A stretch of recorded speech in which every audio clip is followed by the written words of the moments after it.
Apakah bounce rate masih menjadi faktor penentu peringkat Google? Simak bagaimana pendapat John Mueller dari Google dan pendapat saya pribadi berdasarkan pengalaman. Tonton terus videonya sampai selesai.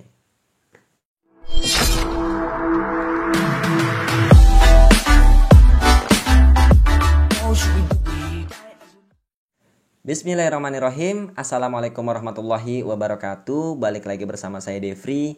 Oke, kali ini kita akan bahas tentang update dari bounce rate. Apakah bounce rate ini masih menjadi faktor penilaian Google atau tidak? Ya, jadi ini kita bagi dua videonya. Yang pertama adalah pendapat dari John Mueller, orang Google langsung, dan yang kedua adalah pendapat dari saya berdasarkan pengalaman di lapangan. Oke, sebelumnya kalau Anda pernah baca konten saya atau pernah tonton video saya mengenai bounce rate ya, hapus dulu itu, buang jauh-jauh, anggap itu tidak pernah Anda tonton. Karena kenapa? Karena sudah berubah jauh. Ya, sudah berubah jauh. Karena di 2015-an ke bawah atau 2017-an ke bawah saya pernah mengatakan bounce rate ini menjadi salah satu faktor penilaian penting. Nah, bagaimana update-nya untuk 2021 ya? Jadi kita akan bahas dulu sekarang pendapat dari John Mueller. Oke, ini ada kontennya dari Sharon Table ya. Google John Mueller sekali lagi mengatakan ya, bahwa untuk tujuan SEO ya, untuk tujuan pemeringkatan di Google ya, untuk peringkat Google, Anda tidak perlu khawatir dengan bounce rate. Nah, ini catatannya, ini dari John Mueller ya. Anda tidak perlu khawatir dengan bounce rate. Oke. Kemudian John mengatakan ini di Reddit, Google tidak menggunakannya untuk SEO. Jadi jika Anda fokus pada SEO, Anda dapat mengabaikannya. Oke, ini yang pertama adalah pendapat dari John Mueller. John Mueller mengatakan bahwa saat ini ya, intinya adalah saat ini Google tidak lagi menjadikan bounce rate ya sebagai penilaian mereka, sebagai faktor penilaian mereka untuk menentukan peringkat. Yaitu dari John Mueller langsung. Bagaimana nanti pendapat saya, sepengalaman saya di lapangan ya. Karena kenapa? Karena di SEO sendiri Anda nggak bisa langsung percaya saja dari pendapat seseorang. Meskipun itu orang Google langsung. Ya, walaupun juga itu pakar SEO. Ya, Anda perlu mempraktekannya dulu, baru Anda percaya, oh ternyata benar. Itu yang selalu saya lakukan. Ketika saya mendapatkan satu fakta atau satu teknik SEO yang dikatakan bagus dari pakar SEO luar misalkan, saya akan praktekkan dulu, saya akan coba dulu. Ketika saya mendapatkan hasilnya, baru saya berani bagikan seperti ini. Itu ya, jadi yang saya share-share itu biasanya berdasarkan pengalaman saya pribadi dan sudah saya praktekkan gitu ya. Oke, ini pendapat dari John Mueller. Kita lanjutkan dulu ya. Pertanyaannya di Reddit adalah, saya bekerja dengan sekolah coding dan CTA utama kami ajukan sekarang sebenarnya mengarah ke salah satu subdomain kami.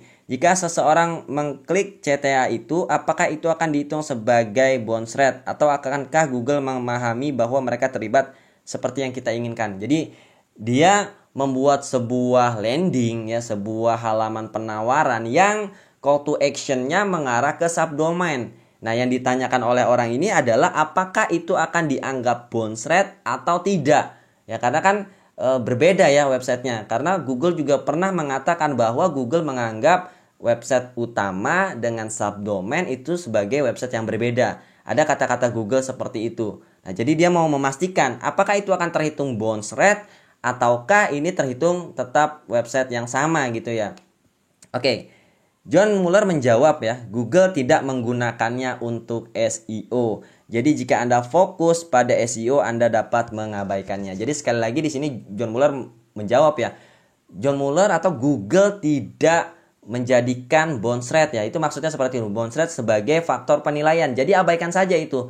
Mau dihitung bounce rate, mau dihitung tidak bounce rate, itu tidak ada efeknya pada peringkat website Anda. Kurang lebihnya seperti itu jawaban dari John Mueller. Tapi kalau ditanya apakah itu terhitung bounce rate, jelas kalau Google mengatakan bahwa mereka menganggap website utama dengan subdomain adalah website yang berbeda, maka ketika website utama membuat landing page kemudian CTA-nya mengarah ke subdomain, itu akan dianggap bounce oleh Google. Itu jelas ya. Tapi di sini catatan pentingnya bukan itu. Catatan pentingnya adalah Google tidak menganggap bounce rate sebagai faktor penilaian peringkat. Itu ya. Jadi nggak masalah. Itu mau dihitung bounce rate, itu mau dihitung tidak bounce rate, ya nggak ada masalah. Itu menurut Google ya, menurut John Mueller dari Google. Bagaimana menurut saya ya pengalaman pribadi saat mengoptimasi website-website ya, baik website pribadi maupun website-website klien. Oke. Ya, sekali lagi kalau Anda pernah tonton video saya, video-video lalu, konten-konten saya yang lalu, abaikan saja karena algoritma Google terus berubah. Kalau dulu saya mengatakan apa? Dulu saya mengatakan bahwa bounce rate ini menjadi salah satu faktor penilaian penting. Kalau Anda pernah tonton video atau baca konten saya katakan seperti itu. Bounce menjadi salah satu faktor penilaian penting. Itu kenapa saya selalu mengatakan bahwa coba di websitenya itu ya, berikan related post, kemudian berikan lagi internal link ya, berikan lagi CTA yang mengarah ke halaman lain di website yang sama gitu kan ya. Kemudian berikan lagi hal-hal yang membuat orang itu melakukan aktivitas di website kita. Ya, tadi seperti mengklik halaman lainnya, itu kan menjadi aktivitas sehingga bounce-nya menurun. Itu dulu saya sarankan. Ya, karena kenapa? Karena dulu memang Google menjadikan bounce rate sebagai salah satu faktor penilaian ya untuk menentukan peringkat. Seperti itu. Kalau sekarang gimana? Sekarang cara itu masih saya sarankan. Karena kenapa? Karena ya kita nggak menutup kemungkinan ya. Google ini kan terus update. Siapa tahu ke depan akan update lagi seperti itu lagi. Karena sering juga ya ada beberapa algoritma update yang ternyata balik ke tahun-tahun sebelumnya. Gitu. Jadi saran saya sekarang apa? Saran saya tetap kita kalau bisa ya tekan bounce rate. Tapi itu bukan jadi poin utamanya. Itu bukan jadi poin utamanya. Oke. Kalau misalkan bukan bounce rate, apa sekarang mas? Oke, sekarang berubahnya kemana? Ke average session duration ya. Waktu rata-rata yang dihabiskan user di dalam website kita. Atau di dalam halaman website kita. Itu sekarang yang menjadi faktor penentunya. Jadi sekali lagi, ya sekarang yang menjadi faktor penentunya adalah rata-rata waktu yang dihabiskan user atau pengunjung di dalam halaman website kita. Itu yang harus Anda perhatikan. Bagaimana cara kita membuat user itu bertahan lama di website kita? Salah satunya ya dengan membuatkan video. Video tentunya video yang terkait ya dengan artikel yang kita tulis. Salah satunya seperti itu. Jadi untuk bounce rate gimana mas? Untuk bounce rate memang saya rasa saat-saat ini ya sudah beberapa tahun terakhir sebenarnya sudah tidak menjadi faktor penentu.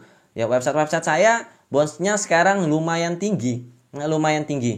Beberapa website yang kami kelola juga bounce-nya lumayan tinggi. Tapi kami mengupayakan ya rata-rata waktu yang dihabiskan pengunjung di dalam website dan di dalam halaman website yang kami optimasi, ya saya dan tim maksudnya ya optimasi, itu tinggi.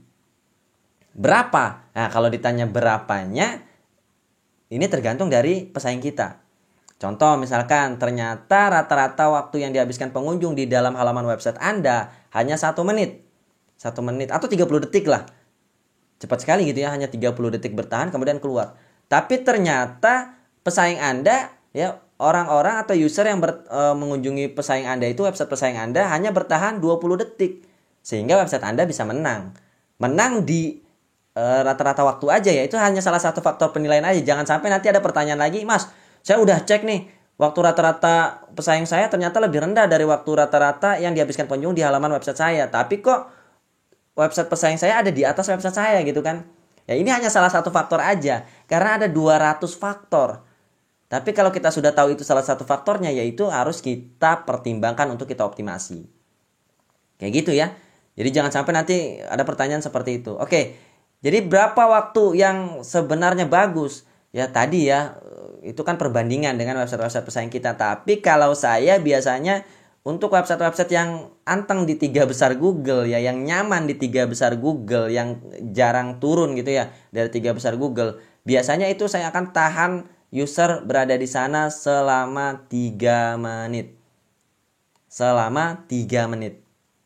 Ya, lebih bagus. Kalau kurang ya harus dioptimasi lagi. Ya minimal di 3 menit. Itu biasanya, ini sepengalaman di lapangan ya. Jadi jangan tanya kata siapa mas 3 menit. Ini sepengalaman saya di lapangan sekali lagi.